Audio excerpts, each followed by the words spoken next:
In this lab, you'll need a few different items. You will need a 125 milliliter Erlenmeyer flask. You'll also need a stir bar and a hot plate so we can use the stir function. You'll also need a few different chemicals. So the first one is called Tempo, and this is a stable organic radical. You'll also need bipyridine, which is abbreviated BPY. And then you'll also need copper 1 bromide, which is CuBr. And we're going to use 3 different vials to measure out each of those 3 chemicals so that they stay separate. You'll also need acetone, which is what's found in nail polish remover. You will need benzyl alcohol, as well as NMI, which stands for N-methylamidazole. You also need a separatory funnel and a drying agent such as sodium sulfite. The first thing I'm going to do is weigh out 35 milligrams of copper 1 bromide.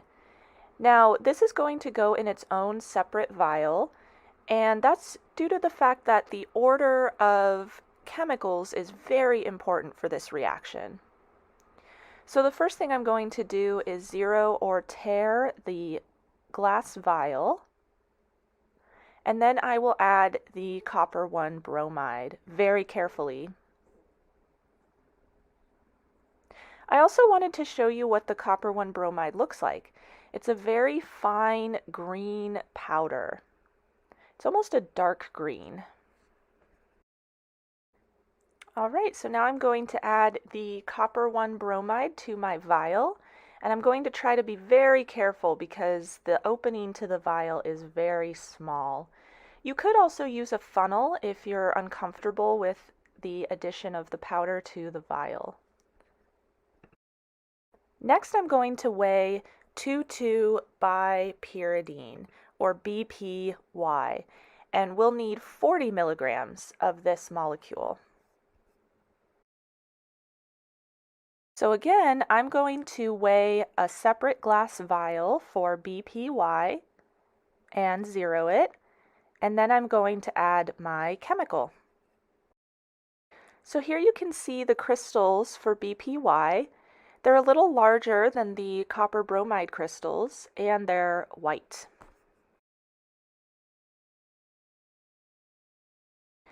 Next, I'm going to weigh out the Tempo, and we need 40 milligrams of this stable organic radical. Now, the full name for Tempo is 2266 tetramethyl 1 pypyridinyl oxyl, so that's why we use an abbreviation. Again, I'm going to zero my glass vial, and you can see here that this organic radical is composed of reddish-orange crystals. So this one was a little difficult to weigh because the crystals were a little bit bigger than the other 2 that we weighed. Next, I'm going to measure out the amount of benzyl alcohol, which is 2.5 millimoles. Now, doing the appropriate calculations, this comes out to be about 0.27 grams of benzyl alcohol.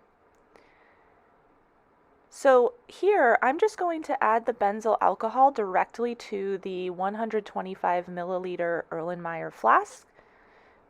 So I'm going to zero the Erlenmeyer flask first, and then add 0.27 grams of benzyl alcohol. Now this is a very small amount, so sometimes it's difficult to get exactly what you need. So you can find the exact amount that I added in the lab document on the Canvas lab assignment page. Last but not least, we are going to add 15 milliliters of acetone, which I have already measured out. So in the Erlenmeyer flask, we do have our benzyl alcohol, and now we're adding the acetone, and eventually we're going to add the other 3 chemicals that we weighed. So I'm also adding the stir bar, and then we're going to place this onto our hot plate, which is not on yet. And I'm just going to turn on the stir function. And now we can go on to the next step. Now we can add our other 3 chemicals to this mixture. So we want to add this in a very particular order. We want to add the copper bromide first, followed by BPY, and then tempo. So here's the copper bromide, and it's a really small amount. But what we'll do is we will add that copper bromide, and then we're going to rinse out our glass vial with a little bit of our acetone so that we make sure to add all of the copper bromide that we weighed. So here I've added a few drops of acetone to my glass vial that contained copper 1 bromide. And now I'm going to add that to my mixture. And again, this is just to ensure that all of the copper bromide is added to our mixture. Next, we're going to add BPY. And we're going to do the same thing. We're going to add the BPY crystals. We'll rinse with a little bit of acetone, and then we will add that to the flask as well.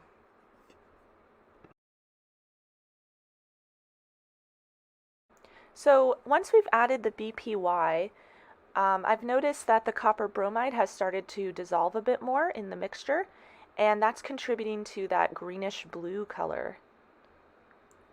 Last, we're going to add the tempo, which was red. Again, we're going to add those tempo crystals, and you'll notice that now the color of the mixture has changed a little bit. We're also going to rinse our tempo flask with some acetone and add that in as well. Now there is one last thing we have to add, and that is NMI. So we're going to add just 4 drops of this chemical.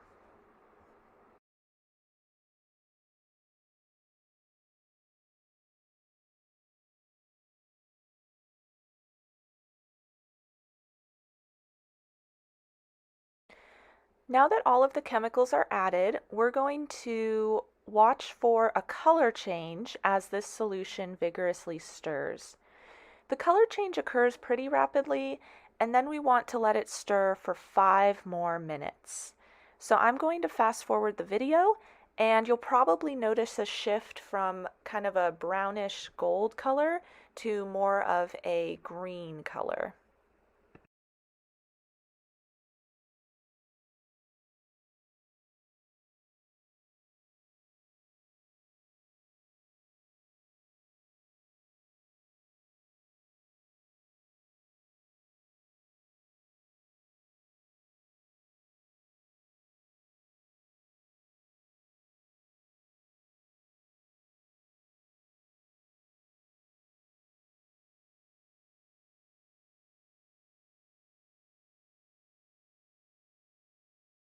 Once the reaction is complete, we're going to extract the organic product using a separatory funnel.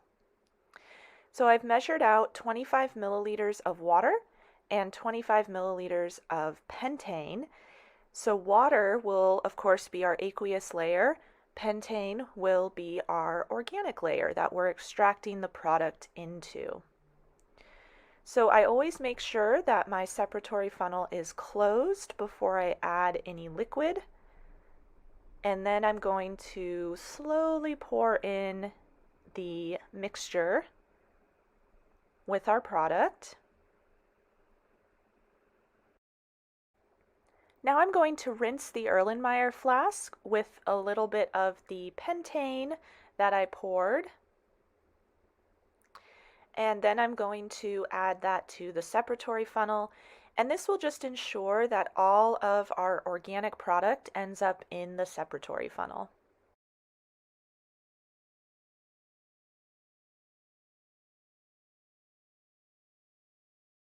Now I'm going to add the rest of the pentane into the separatory funnel. You can actually start to see 2 layers forming here. Next, we're going to add the 25 milliliters of water.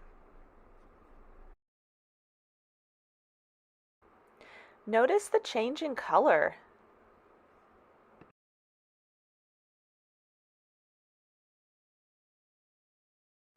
Let's look at these 2 different layers. The bottom layer is sort of a blue color, and I'll hold a white piece of paper up to it in a second. And then the top layer is a pinkish color. So which layer do you think is the aqueous layer, and which one do you think is the organic layer? To ensure that all of the organic product ends up in the organic layer, I'm going to vigorously shake the separatory funnel. So I have the stopper in the top, and I'm just mixing as vigorously as possible. And of course, when we do that, we need to release pressure now and then because gases can build up. So I'm just releasing pressure by opening the valve on the bottom, and I'm pointing it up and away from me so that if anything happens, it will go back into the hood and not towards me. Now I'm going to let the separatory funnel sit for a while and let the layers separate again. So now we can see that the layers have separated, and again the top layer is a pink color, the bottom layer is a very light blue color, and now we're going to separate the 2 layers. So here I've made 2 labeled beakers, one for the organic layer and one for the aqueous layer. Now I'm going to collect the layers separately.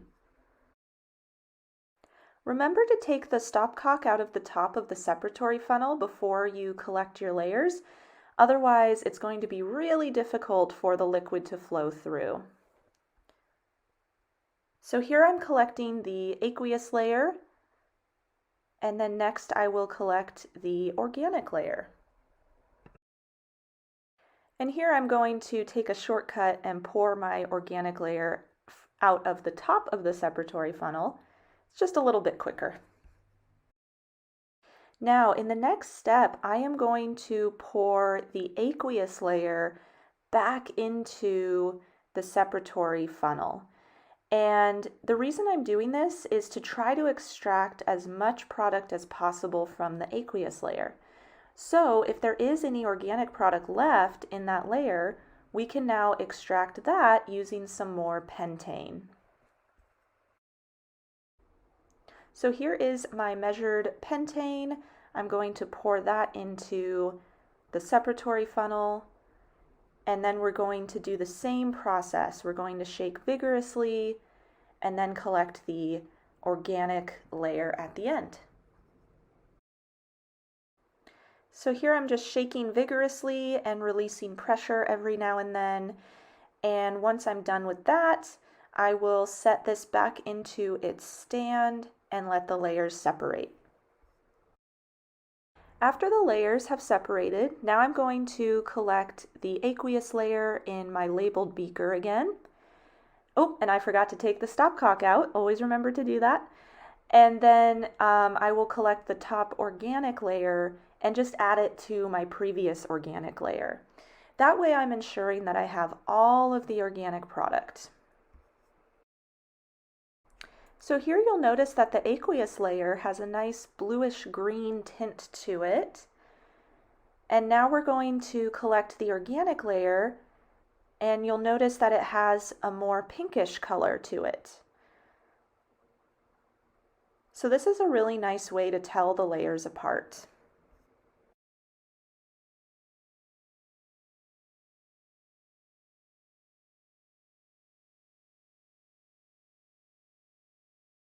Now that we have isolated our organic layer, the next thing I want to do is ensure that there isn't any water left over in this layer.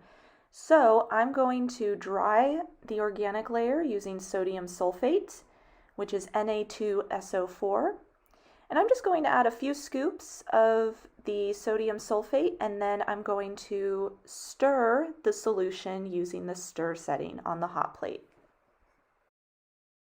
So here you can see the stir bar spinning, and hopefully the sodium sulfate will grab onto any leftover water molecules in the organic layer. After about 10 minutes, I'll remove my beaker from the hot plate, and I need to separate the organic layer from the drying agent. So I'm going to use gravity filtration. So I've set up a funnel and a beaker, and I also need a piece of filter paper which will collect any of the drying agent. So I'm just going to fold this in half once and then twice, and then I'm going to create a little pocket. So I'm just going to open one of the flaps, and that's going to collect my solid. Now the filter paper doesn't always stay in the funnel nicely, so sometimes you have to hold it down. And here I'm just going to slowly pour the organic layer through the filter paper, and it's going to collect in the beaker down below. And this will separate the organic layer from any sodium sulfate. So once I'm done, you'll notice that the sodium sulfate is left behind in the beaker, but if any did exit with the organic layer, that is now in the filter paper. So we should have just the organic layer in the collection beaker below. Next, I'm going to add the organic layer to a round bottom flask, but first I need to weigh it. So here I'm going to weigh my round bottom flask, and that way I can determine how much product I have after I evaporate all of the organic solvent. And to evaporate the organic solvent, we're going to use the Evaporator or the Rotary Evaporator. So here I'm just zeroing the cork, and I'm going to weigh my round bottom flask. Now I can add my organic layer to the round bottom flask. And again, in the next step, we're going to evaporate off the organic solvent, and that should leave our product behind in the round bottom flask. So here is the Rotary Evaporator setup, and we're going to clip the round bottom flask onto the Rotary Evaporator, and then we're going to lower it into a warm water bath down below. I've also turned on a spin function so it will rotate, and that way it's evenly heated.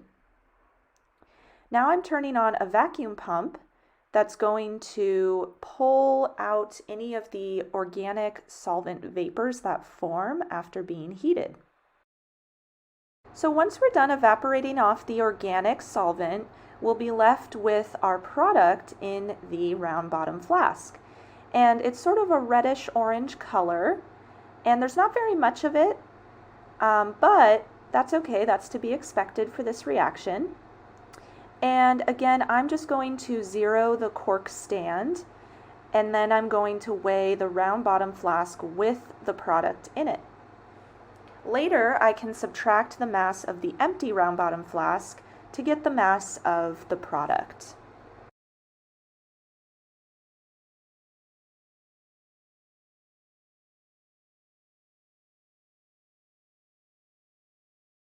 You can find all of the data you need and the IR spectrum of the product on the lab assignment page on Canvas.